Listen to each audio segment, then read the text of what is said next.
दिल्ली तोपड़ा स्तंभ लेख किस गांव में स्थापित है? टोपरा कला में। तोपड़ा काला गांव पड़ै छै कहाँ? हरियाणा में। हरियाणा के कौन जिला में? यमुनानगर। तो टोटल बात बोलिए कि हरियाणा के यमुना नगर जिला में तोपड़ा काला गांव में स्थापित। चलो बगल में देखो। 1356 ईस्वी के आसपास किसने तोपड़ा काला गांव से हटाकर दिल्ली के कोटला किले में स्थापित करवाया था? फिरोज शाह तुगलक ने। किसने? फिरोज शाह तुगलक ने। बगल वाला के देखो, यही लड़का के ये हमरा बड़ा दे नहीं याद है। हम तावरू चिकन। किस चीज का बना था? इसका ऊंचाई कितना था सर? दिल्ली तोपड़ा स्तंभ लेख का ना पत्थर का बना था, ऊंचाई लगभग 13 मीटर था। इसके स्तंभ पर अशोक के 7 प्रमुख स्तंभ लेख एक साथ उत्कीर्ण था, जो इसे अन्य अशोक स्तंभ से विशिष्ट बनाता है। अन्य स्तंभ पर अधिकतम 6 ही लेख मिलते हैं। इस स्तंभ लेख के अन्य नाम क्या था? भीम सिंह की लात, दिल्ली शिवालिक लात, सुनहरी लात, फिरोज शाह की लात। एला हम बोल दिलियो कि ना किताब में होता तो पूरा बात हम ही बोल दी छी। मौर्यकालीन प्रमुख बंदरगाह बंगाल के तट पर स्थित यह बंदरगाह दक्षिणी पूर्व एशिया के साथ व्यापार के लिए प्रसिद्ध था। वो कौन बंदरगाह था सर? त्रामलिप्ति। त्रामलिप्ति। चला बगल में देखो। गुजरात में नर्मदा नदी के मुहाने पर स्थित यह बंदरगाह पश्चिमी देशों के साथ व्यापार करते थे, यूनान रोम के साथ। वो कौन रहे बंदरगाह? लोथल। भृगु कक्ष भरूच। पुराना वाला किताब में। मालाबार तट केरल में स्थित यह बंदरगाह मसाले के व्यापार के लिए प्रसिद्ध था और अरब, मिस्र और रोमन व्यापारी के संपर्क में था। कौन बंदरगाह था वो? मुजरिस। मुजिरिस। प्राचीन ओडिशा के तट पर स्थित था। कौन बंदरगाह? पलूर। महाराष्ट्र के तट पर स्थित था। कौन? सोपारा। सोपारा कहाँ स्थित था? महाराष्ट्र के तट पर। इस सब नयका किताब में।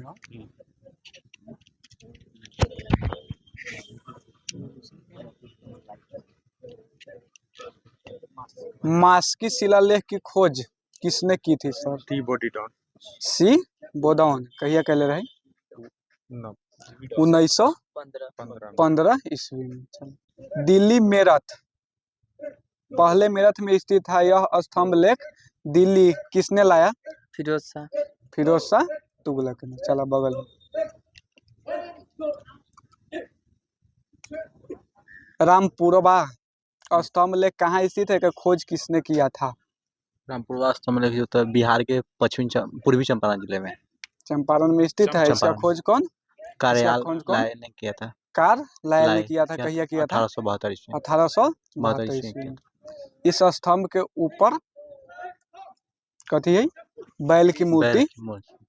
रामपुरवा स्तंभ के ऊपर कथी की मूर्ति है? बैल की मूर्ति। चला बगल में देखो। लोरिया अरेराज चंपारण बिहार में। बिहार के पूर्वी चंपारण जिला में स्थित। यह पॉलिश के लिए किए हुए बलुआ पत्थर से बना है। यह स्तंभ के शीश का सिंह अब नहीं है, जो स्तंभ टूट जाने पर कोलकाता संग्रहालय में रखा गया। यह अशोक के राजाभिषेक के 26वें वर्ष में उत्कीर्ण कराया गया था। कौन? लोरिया अरेराज। शेर की सुंदर मूर्ति है, जो अशोक के शासन की शक्ति और वीरता का प्रतीक मानी जाती है। बात सुनिए, उधर दिमाग ना लगाइए महाराज। बात सुना, न पढ़े को तो न पढ़ा, पढ़े को तो हर बात सुना की बोल रहा है आदमी। समझ गया? बाद में फिर 1 घंटा के बाद जहाँ इच्छा होता तहाँ तक लिया। केकरा पास माइक हो? सारनाथ के स्तंभ अशोक स्तंभ के शीर्ष पर कितने सिंह विराजमान है?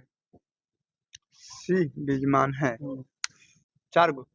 तो बोलना पूरा है कि 4 गो सिंह विराजमान है। चला। संकीसा स्तंभ कहाँ स्थित है? उत्तर प्रदेश के फर्रुखाबाद जिले में स्थित है। एक स्तंभ पर कथी हो? स्तंभ के शीर्ष पर हाथी की मूर्ति स्थित है। ए पर कथी है? हाथी के मूर्ति। अशोक के स्तंभ पर मोर की मूर्ति स्तंभ के नीचे हिस्से पर बनती है। चलो ये बतावा तोरा किताब में होता है। किस अभिलेख को रानी का अभिलेख कहा जाता है? कौशाम्बी अभिलेख। किस अभिलेख को रानी का अभिलेख कहा जाता है? कौशाम्बी। कौशाम्बी अभिलेख। चलो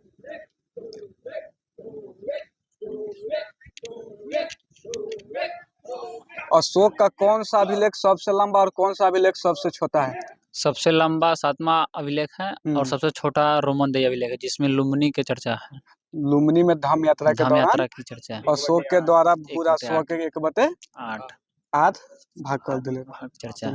और धार्मिक करके माफ किया था। बगल में मौर्य काल में अकाल सूखा जैसी देवी प्रकोप के समय राज्य द्वारा राहत कार्य के लिए की जाने वाली वितरण किस अभिलेख से प्राप्त है? अहरौरा अभिलेख से प्राप्त है, उत्तर प्रदेश। महास्थान बांग्लादेश के से प्राप्त सोहगौरा सोहगौरा समझ गए? सोहगौरा ताम्र अभिलेख से। चलो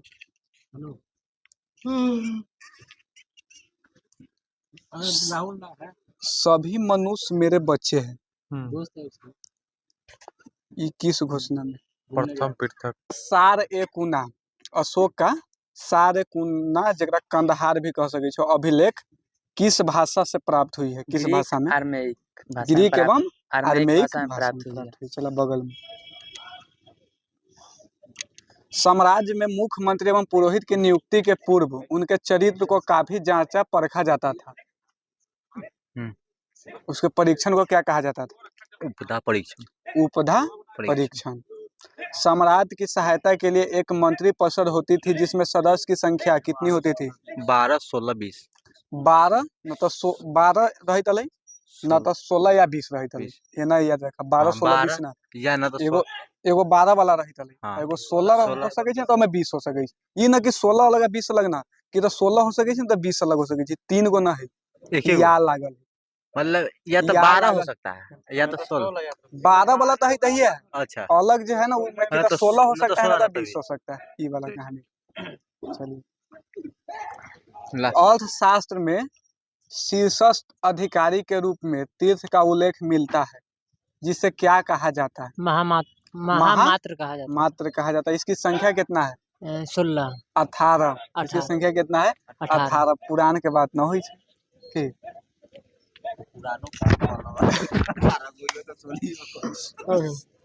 अर्थशास्त्र में जासूस को कहा जाता था चक्र। कभी चक्र चोर। चलो देखो बगल में। तू तो राहुल के बढ़िया से रेल दे दे। अशोक के समय मौर्य साम्राज्य में प्रांत की संख्या कितना था? 5। प्रांतों को क्या कहा जाता था? प्रांतों को हाँ। हम पढ़ लिया का बता दिया। प्रांतों को चक्र कहा जाता था। हाँ, चक्र कहा जाता। प्रांतों के प्रशासक को क्या कहा जाता था? प्रांतों के प्रशासक को कुमार या आद्य पुत्र या राष्ट्रिक कहा जाता था। चला बुआ ठीक से पढ़ा समझ गया। प्रांतों का विभाजन विषय में किया जाता था। विषय किसके अधीन होते थे? विषयपति। अरे विषय के विषयपति विषय के अधीन होते हैं विषयपति। प्रशासन के सबसे छोटी इकाई? सबसे छोटी इकाई ग्राम। ग्राम के मुखिया के ग्रामिक। प्रशासन में सबसे छोटा गोप था जो कितने ग्राम? 10 गांव 10 ग्राम के एक शासक संभालते थे। चला मेगा एस्नीज के अनुसार नगर का प्रशासन नगर के जो प्रशासन रहो कितना सदस्य के मंडल रहो? 30 सदस्यों का मंडल विभाजित रहो। 30 सदस्य वाला मंडल था। कितना समिति में विभाजित था? समिति में 6 समिति में 6 समिति में विभाजित था। प्रत्येक समिति में 5 सदस्य। 5 30। बगल में देखो प्रशासनिक समिति एवं उसका कार्य। जो प्रथम समिति था उसका क्या कार्य था? प्रथम समिति। हाँ। इसका उद्योग एवं कार्य का निरीक्षण करना था। चला द्वितीय समिति किस कार्य से संबंधित है? विदेशियों देख रेख से विदेशियों की देख रेख। तृतीय समिति तृतीय ओकर बोलचाल भाषा जन्म मरण के विवरण। जन्म मरण के विवरण चतुर्था नंबर व्यापार एवं वाणिज्य की देखभाल। पंचम नंबर पंचम निर्मित वस्तुओं को निर्मित वस्तुओं के विक्रय का निरीक्षण। 6 नंबर षष्ठ नंबर ओकर वसूल करो बिक्री करके वसूल करना। बिक्री कर के रूप में मूल्य का कितना भाग वसूला जाता था? उसे न देने वालों को क्या किया जाता था? मृत्यु दंड दिया जाता था। हाँ, कितना मतलब 10 भाग। 10वां भाग वसूला जाता था। चलो, मेगा स्नीज के अनुसार मार्ग निर्माण अधिकारी को क्या कहा जाता था? एग्रेनो कथी? एग्रेनो एग्रेनो माई एग्रेनो माया जी। जस्टिन के अनुसार चंद्रगुप्त मौर्य की सेना में लगभग कितना अश्वरोही सैनिक, कितना हाथी, कितना रथ और कितना सेना रही? 50,000 था सेना था पैदल सेना। चलो, 9,000 हाथी, 8,000 रथ। 50,000 अश्वरोही सैनिक, 9,000 हाथी, 8,000 रथ। एक जगह तो 6 लाख कैसे करके हो? जस्टिन नामक यूनानी लेखक के अनुसार चंद्रगुप्त ने अपनी कितनी लाख फौज के साथ पूरा भारत को रौंद दिया था? 6 लाख 6 लाख फौज के साथ। यह बात सही भी है, हो सकती है और नहीं भी, लेकिन यह सही है कि चंद्रगुप्त ने पश्चिमी उत्तर भारत को सेल्यूकस की गुलामी से मुक्त किया था। जस्टिन ने चंद्रगुप्त की सेना को लुटेरे की सेना कहा था। लुटेरे की सेना चंद्रगुप्त की सेना को किसने कहा था? जस्टिन ने कहा था। सेल्यूकस को चंद्रगुप्त ने कब हराया था? 305 में। 305 ईसा पूर्व में। की बगल में देखो,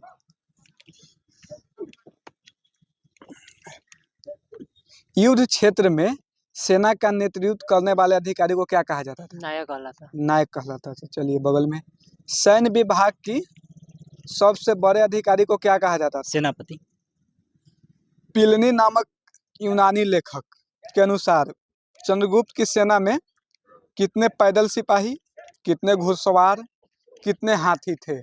6 लाख पैदल सिपाही, 6 लाख पैदल सिपाही, 30,000 हाथी वाला, 30,000 घोड़ा वाला घुड़सवार। चला, 9,000 हाथी वाला। चला, बगल में दो। पिलनी के किताब के नाम बताओ राहुल। पिलनी के किताब के नाम बताओ। पिलनी की किताब में नेचुरल हिस्ट्री। साम्राज्य में गुप्तचर जो विभाग होता था वो किस अमात्य के अधीन आते थे? महामात्य सर्प का दिन आता। महामात्य सर्प का दिन आता। अर्थशास्त्र में गुप्तचर को क्या कहा जाता था? अर्थशास्त्र में गुप्तचर को संचार गुप्त पुरुष तथा एक ही स्थान पर रहकर कार्य करने वाले गुप्तचर को क्या कहा जाता था? संस्था। एक ही स्थान पर रह के जो कार्य करते गुप्तचर ओकरा कथी कहल जाता है? संस्था कहा जाता था। एक स्थान से दूसरे स्थान पर भ्रमण करने वाले को क्या कहा जाता था? संचार। समझ गया? एक स्थान पर रहे वाला के संस्था, एक से दूसरा स्थान पर भ्रमण करे वाला के संचार। अर्थशास्त्र में गुप्तचर के गुप्त पुरुष कहला। अर्थशास्त्र के लेखक कौन है? कौटिल्य, विष्णुगुप्त, चाणक्य। मौर्य काल में न्यायालय के लिए प्रमुख रूप से किस शब्द का प्रयोग किया जाता था? इस शब्द का? हाँ, दीवानी मामले के लिए किसका और फौजीदारी मामले के लिए किसका?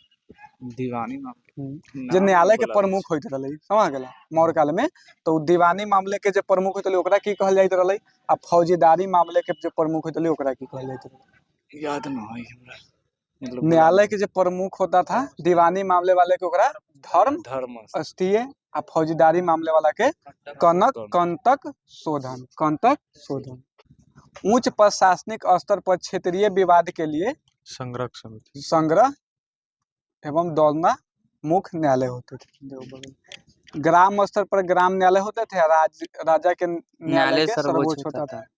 अशोक के समय जनपदीय न्यायालय के न्यायाधीश को क्या कहा जाता था? राजू कहा जाता था। राजुक कहा जाता था। बगल में देखो, सरकारी भूमि को क्या कहा जाता था?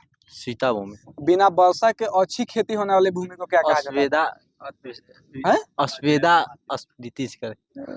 अदैव मातृक इमे कौन बात असविदा अस्मिता ई कहाँ से अवेदा आगल? अदैव समझ अदैव मातृक मात समझ गए। बगल में दो मौर्य काल में देश के अनाज माप के लिए प्रयोग किया जाता था। किसका अनाज माप के लिए प्रयोग किया जाता था मौर्य काल में? ड्रोन द्रोण का प्रयोग किया जाता था। चलो में मुद्रा को क्या कहा जाता था? पन कहा जाता था। जो मुख्य रूप से किसकी बनी होती थी? सुना चांदी की बनी होती थी। इसके अलावा तांबे की मुद्रा को क्या कहा जाता था? मासक। चलो अर्थशास्त्र में इसका उल्लेख मिलता है। पन सबसे अधिक प्रचलित थी। मेगा एस्टनीज ने भारतीयों को 7 वर्गों में विभाजित किया था। समझ गया? नाम बता सातों के।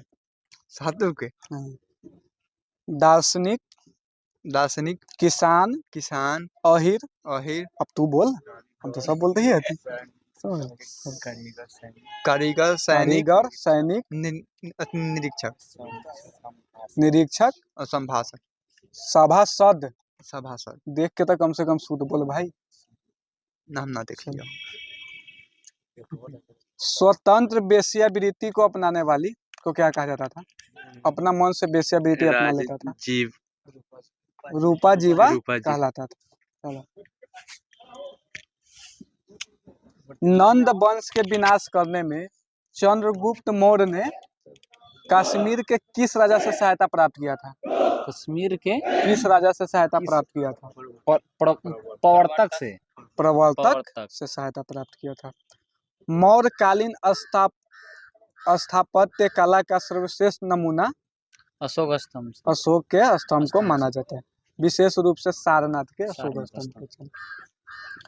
मौर्य शासन कितने वर्ष तक रहा था? मौर्य का शासन 137 वर्ष। 137 वर्ष तक। भागवत पुराण के अनुसार मौर्य वंश में कितने राजा हुए? मौर्य वंश 10 राजा। अब वायु पुराण के अनुसार कितने राजा हुए? 9 गो। 9 गो। वायु पुराण के अनुसार 9 गो। अब भागवत पुराण के अनुसार 10 गो। याद रखिए। मौर्य वंश का अंतिम शासक बृहद्रथ था। इसकी हत्या उसके सेनापति कौन किए? पुष्यमित्र शुंग ने। कहिया 185 ईसा पूर्व में कौन वंश के स्थापना कर दै छौ? शुंग वंश के स्थापना करता है। कहाँ करे छै? कौन महाजनपद में कर दै छै? मगध महाजनपद। मगध महाजनपद। अशोकाराम बिहार कहाँ स्थित है? अशोकाराम हाँ अरे बाद में अपन राजधानी के विदिशा ले जाए छै। अशोकाराम बिहार कहाँ स्थित है? पाटलिपुत्र में। अशोकाराम बिहार कहाँ स्थित है? पाटलिपुत्र में। बोल दिया है जी। मौर्य वंश के बाद कौन वंश अला? शुंग वंश। शुंग वंश के संस्थापक कौन था? शुंग वंश के संस्थापक पुष्यमित्र शुंग, जिसने मगध पर शुंग वंश की नींव डाली। ये किस जाति से था? ब्राह्मण जाति से था। शुंग शासकों ने अपनी राजधानी कहाँ स्थापित किया? विदिशा में स्थापित किया। बगल में देखो पीयूष मित्र शुंग के पुरोहित के नाम बताइए सर। पुरोहित के नाम पतंजलि। पतंजलि। कितने अश्वमेध करवाए थे? 3। 2 अश्वमेध करवाए थे। कै गो अश्वमेध? 2 गो। पीयूष मित्र शुंग ने 2 अश्वमेध किए थे। उनके लिए पतंजलि ने अश्वमेध यज्ञ करवाए थे। चलिए इंडो यूनानी शासक मिनादर को किसने पराजित किया था? पुष्यमित्र शुंग ने। नागा अर्जुन के कोई किताब है? हाँ। बताइए कौन किताब? मिलिंद पन्हो में केकरा बीच बालता होइले? मीनांडस के नागा अर्जुन के बारे में चर्चा है, जिसमें मीनांडस कुछ न कुछ और नागा अर्जुन उसका जवाब माने कि दोनों की कहाँ घूमै छै? हम तो जीके में दीपक तेज है। की हाल हो? ये दोनों के अथी बात होले कंफर्म है ना। कन्फर्म ना होते चलो ऐसा ने पढ़ाई रखा बगल में देखो।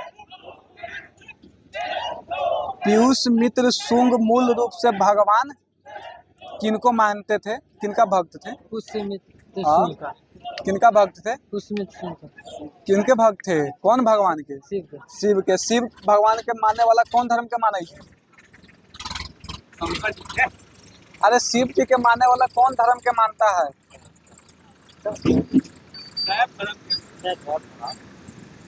वही तो पढ़ाई शिव को माने वाला साहब।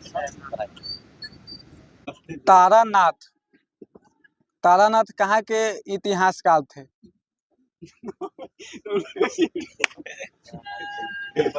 तिब्बत के। तिब्बत के। बगल में देखो। तारानाथ के किताब का नाम बताओ। बताओ। तंगीर कैंगूर। तंगीर कंगीर। कौन धर्म से संबंधित है वो किताब? तंगीर कैंगूर शैव धर्म से संबंधित। बौद्ध धर्म से संबंधित।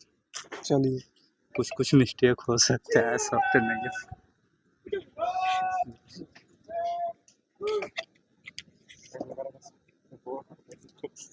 देववादन और तिब्बती इतिहासकार तारानाथ के अनुसार पीयूष मित्र शुंग जो थे बौद्ध धर्म के घोर विरोधी बताए गए थे। इन ग्रंथ में उल्लेख है कि उसने बौद्ध स्तूप और विहार का विनाश भी किया था। यहाँ तक बौद्ध भिक्षु का सिर लाने पर पुरस्कार देने की भी घोषणा की थी। चला भरहुत स्तूप का पुनरुद्धार किसने करवाया था? पुष्यमित्र शुंग ने। कौन? पुष्यमित्र शुंग ने। पीयूष मित्र शुंग। ठीक है, जोर से बोला रिवाइज करने में ठीक पुष्यमित्र रहता शुंग ने। है। चला पीयूष मित्र शुंग के उत्तराधिकारी उसका पुत्र अग्निमित्र अग्नि मित्र। पीयूष मित्र का इतिहास हर्षचरित बाणभट्ट के। हर्षचरित से मिलता है। हर्षचरित के लेखक बाणभट्ट। हर्षचरित के लेखक बाणभट्ट। बाण। चलो शुंग वंश का अंतिम शासक शुंग वंश का अंतिम शासक देवभूति। देवभूति। इनकी हत्या किसने की थी? वासुदेव ने। वासुदेव ने। अब मगध पर किसका स्थापना कर दिया? कौन वंश का? कौनव वंश की स्थापना कर दिया। और कौनव वंश का अंतिम शासक सुशर्मा। कौनव वंश के अंतिम शासक सुशर्मा। कौनव वंश के संस्थापक कौन हो जाता? वासुदेव। कौनव वंश के वासुदेव। और अंतिम शासक सुशर्मा। चला बगल में दे दो। सुशर्मा के हत्या करके सिमुक ने की थी 60 ईसा पूर्व में सातवाहन वंश के सातवाहन वंश के स्थापना की। सातवाहन आंध्र वंश शासक ने अपनी राजधानी को कहाँ? प्रतिष्ठान में स्थापित किया था। प्रतिष्ठान किस नदी के तट पर है? किस नदी? झेलम। गोदावरी नदी के तट पर। अमरावती उसका दूसरा राजधानी हुआ जो कि सातवाहन वंश की दूसरी राजधानी अमरावती कौन नदी के तट पर? कृष्णा नदी के तट पर आंध्र प्रदेश के गुंटूर जिले में। सातवाहन वंश के बारे में किस पुराण से पता चलता है? किस पुराण से? मत्स्य पुराण। मत्स्य पुराण से।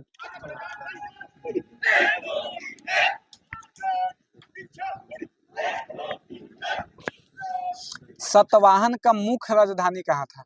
प्रतिष्ठान। चलो सातवाहन वंश के प्रमुख शासक के नाम बताओ बुआ। सातकर्णी। सिमुक सातकर्णी। आगे बोलो। गौतमी पुत्र सातकर्णी, वशिष्ठी पुत्र पुलिमावी तथा यज्ञश्री सातकर्णी। चलो सातकर्णी ने 2 अश्वमेध तथा 1 राजसू यज्ञ किए थे। सातवाहन शासक के समय के प्रसिद्ध साहित्यकार हाल ने किसकी रचना की थी? बोला गाथा सप्तमी। तो वह काहे तक गई था तू? तोरा पास किताब में ना लिखल हो? आई एम ना पढ़ है पढ़वे नहीं कर लीजिए सर। गाथा सप्तशती के हाल ने लिखा था। समझ गया? चलो गुनाद ने कौन लिखा था? गुनाद ने बृहत कथा। बृहत कथा के। गुनाद ने किसको? बृहत कथा को। बगल में देखो। प्रशासन की सुविधा के लिए साम्राज्य को अनेक विभागों में बांटा गया था। प्रत्येक आहार के अंतर्गत एक निगम तथा कई गांव थे। प्रत्येक आहार का शासन अमात्य के अधीन था। जो अमात्य की राजधानी से रहकर सम्राट की सेवा करते थे, जिन्हें राजा अमात्य कहा जाता था। चलो कुछ अन्य पदाधिकारी केकरा पास हो माइक। कोषाध्यक्ष कथी कहल जाइत रहलै? भंडारगारी। कोषाध्यक्ष। रज्जुक किसे कहा जाता था? राजस्व विभाग के प्रमुख के रज्जुक। पनी धरक किसे कहा जाता था? नगरों में जलपूर्ति के कर्मातिक भवन के निर्माण के। चलो बगल में। आहार के नीचे ग्राम होते थे, जिसके अध्यक्ष कौन होते थे? ग्राम के ग्रामीण। ग्रामिक। बगल में देखो, परिवार के मुखिया क्या कहलाता था? मुखिया कहते परिवार के मुखिया क्या कहलाता था? आस नारायण शाह। नहीं, हाँ। परिवार को मुखिया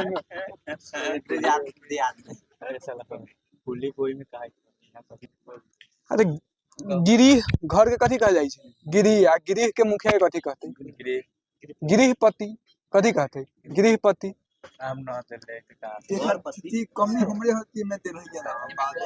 तोरा इतना दिमाग ना हो कि तोरा घर के मुखिया कौन हो? तोहर पापा हो तो मुखिया हो कि घर के मुखिया हो? कह ना कि घर के मुखिया, सीधे कहै छै मुखिया आस नारायण शाह। नहीं देख रहे हैं सोशल मीडिया पर जबरदस्ती प्रचार कर। नगरों का शासन, नगर का शासन किसके द्वारा चलाया जाता था? आ न देवे के बाद हम लग न करा तो दिमाग हम न खसका। नगर के शासन कौन चलत है? तो लिखल हो तो तभी तू बोलबू। आपको अच्छी बंद करिए वीडियो।